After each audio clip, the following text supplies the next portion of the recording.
মা বাপ, আল্লাহ আপনি তাদের গুনাহ করেন মাফ, আল্লাহ আপনি তাদের গুনাহ করেন মাফ। আপনি আমিন। যদি মাফ না করেন আল্লাহ আপনার বান্দারে, বলেন আপনার বান্দা যাবে কার কাছে? আদর করিয়া মোহাব্বত করিয়া আল্লাহ মানুষ বানায়া কেমনে দিবেন জাহান্নামে ফেলিয়া, কেমনে দিবেন জাহান্নামে ফেলিয়া।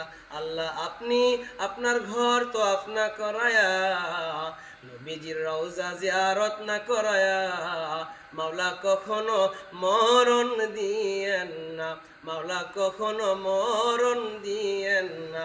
আল্লাহ আপনার মেহমান কামরুল ভাইকে কবুল করে নিন বিরহমাতিকা ইয়া আরহামার রাহিমিন।